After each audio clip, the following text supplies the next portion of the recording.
You know, it wasn't one of our official categories, I'll be honest with you, but we got a lot of questions on drug policy, and maybe even more relevant. I think we did last year, too. You know, there are a lot of folks online who want to know your thoughts on it, and I think with Prop 19 in California last fall, it's even more on people's minds. Here's the top voted question in that area.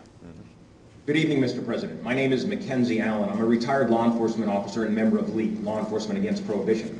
The so-called war on drugs has been waged for 40 years at a cost of $1 trillion and thousands of lives, with nothing to show for it but increased supplies, cheaper drugs, and a dramatic increase in violence associated with the underworld drug market.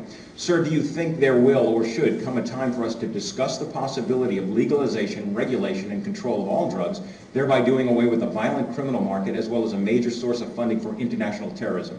Thank you so much for your time, Mr. President. Well, I think this is an entirely legitimate topic for debate. I am not in favor of legalization. I am a strong believer that we have to think more about drugs as a public health problem. When you think about other damaging activities in our society, smoking, drunk driving, making sure you're wearing seat belts. Typically, we've made huge strides over the last 20, 30 years by changing people's attitudes. And on drugs, I think that a lot of times we have been so focused on arrests, incarceration, interdiction, that we don't spend as much time thinking about how do we shrink demand. And this is something that within the White House we are looking at very carefully. As I said, any ideas? Well, some of this requires shifting resources, being strategic. Where does it make sense for us to really focus on interdiction?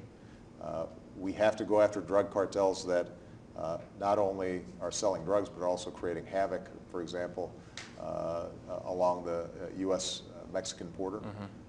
But are there ways that we can also shrink demand and in some cities, for example, it may take 6 months for you to get into a drug treatment program. Right. Well, if you're trying to kick a habit and somebody says to you, well, come back in 6 months, that's pretty discouraging.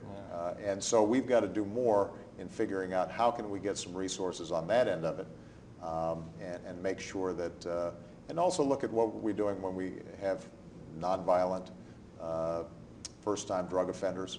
Are there ways that we can make sure that we're steering them into the straight and narrow without automatically resorting to incarceration, drug courts, mechanisms like that? So these are all issues that are worth exploring and worth a serious debate.